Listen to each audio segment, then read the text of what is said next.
Assalamualaikum and good afternoon to Professor Dr. Halim. My name is Siti Zubaida binti Asri. My metric number 73201. Today I want to present about my proposal. The title is Career Development as a Woman.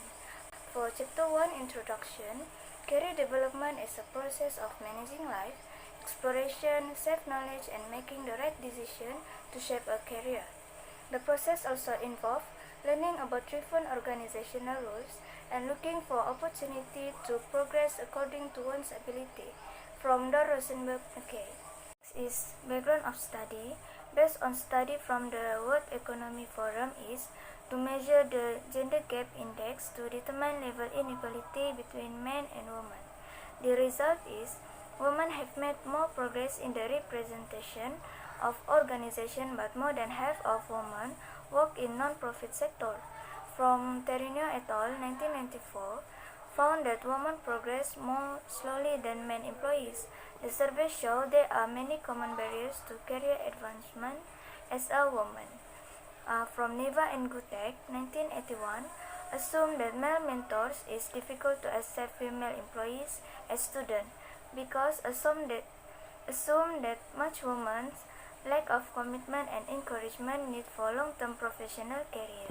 For problem statement, among the problems that women often face is sexual harassment. The Me Too state many case female workers face sexual harassment in terms of verbal, non-verbal, visual and physical. Many people ask why not victims report to those in charge. A strong reason for female employees is fear of being fired. EEOC has found victims in sexual harassment get retaliation when reporting it. My general objective is to identify barriers that hinder the career development as a woman. For specific objective is to examine the concept of thought barriers, to explore the types of sexual harassment that affect women, and to identify the impact of career barriers on female employees. For research question is, first is what types of sexual harassment occur against female employees in the workplace. Second question is what age do female workers become sexual victims. And third is how can the authorities solve the problem from rampant. For Chapter 2, Literature Review, the types of sexual harassment occur is quid pro quo, which is benefit of employment. Example, salaries and promotion. The next is unpleasant work environment. For example, a hostile work environment that creates intimidating and embarrassing behavior. Second is age that becomes sexual victim is 18 to 34 years old and 35 until 64 years old.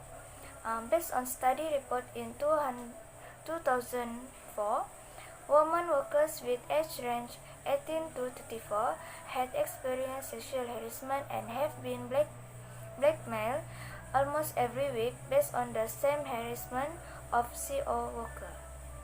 Next is how authorities solve the problem is the federal court will recognize civil suit action under the third principle for sexual harassment misconduct case. The second action is disciplinary action for having violated rule 4A like attempt to approach another person sexually and offensive harassment and insult. For Chapter 3, Research Design, in this study, data will be collected through interviews, observation and visual analysis like book, which aims to collect data through any individual experiencing problems. For population and sample, the sample will be consisted of focused women victims of sexual harassment in Malaysia. The third is data collection technique, interviews the 15 women employees who face sexual harassment, observation and single data source. Next is data analysis. I use the content analysis. Then limitation of study. The result will not present all the victims like what was made to them. The last is my references. So that's all from me. Thank you.